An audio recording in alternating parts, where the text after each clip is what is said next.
আচ্ছা, আমরা দীর্ঘদিন পরে বোধহয় এরকম একটা কর্মসূচি দিতে আমরা বাধ্য হচ্ছি। কারণ আজকে বাংলাদেশের যে দুরবস্থা, চরমভাবে মানবাধিকার লঙ্ঘন করে যাচ্ছে, তার উপর রাষ্ট্র চালাতে সম্পূর্ণভাবে ব্যর্থ।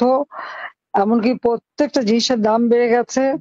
আমরা এই জুন মাসের 30 তারিখে 7,97,000 কোটি টাকার বাজেট দিয়ে আসলাম, অথচ 4-5 মাসও গেল না।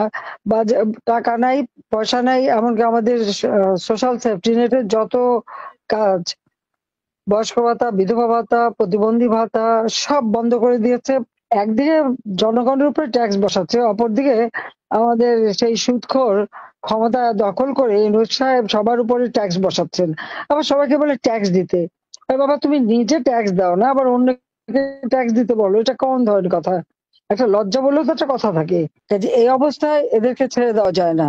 এই অন্যায়ের বিরুদ্ধে প্রতিবাদ করতে হবে এবং সবাইকে এক হয়ে থাকতে হবে। আর যে কর্মসূচি আমরা দিয়েছি সে কর্মসূচি সফল করতে হবে, কারণ রাষ্ট্র চালাতে সম্পূর্ণভাবে ব্যর্থ। একটা ক্ষুদ্র ঋণ দিয়ে গরিবের কাছ থেকে অর্থ চুষে নেওয়া, অতিরিক্ত সুদ নিয়ে নেওয়া আর রাষ্ট্র চালানোর মধ্যে তফাৎ আছে।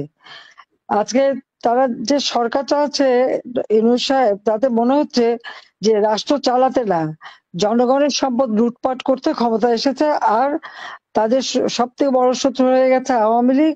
ছাত্রলীগ ব্যান্ড করে, ছাত্রলীগ ব্যান্ড করবার সে কে?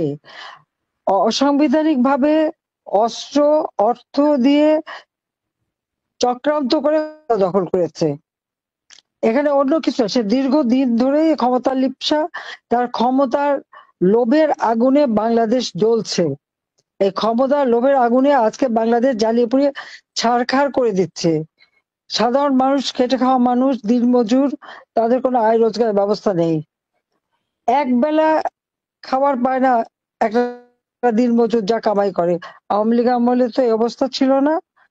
আওয়ামী লীগ আমলে একজন দিনমজুর যে টাকা কামাই করতো তাতে তার সংসারের খরচ চালিয়েও তার হাতে টাকা থাকতো। এখন আর সেই দিন নাই। মনে করছে আওয়ামী লীগ একেবারে হত্যা করে শেষ করে দেবে। আওয়ামী লীগ কোনো পরগাছা না। আওয়ামী লীগ কোনো অবৈধভাবে ক্ষমতা দখলকারীর পকেট থেকে বের হয়নি।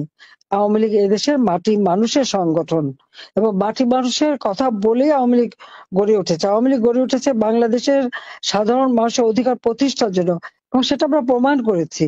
2008 সালের নির্বাচনে 233টা সিট পেয়েছিল আওয়ামী লীগ।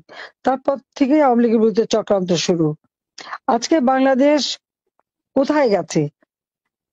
ঠিক এই জুলাই মাস পর্যন্ত, তার আগ পর্যন্ত বাংলাদেশের একটা মর্যাদা ছিল বিশ্বব্যাপী। বাংলাদেশকে উন্নয়নের রোল মডেল হিসেবে চিহ্নিত করা হতো, সম্মান দেওয়া হতো।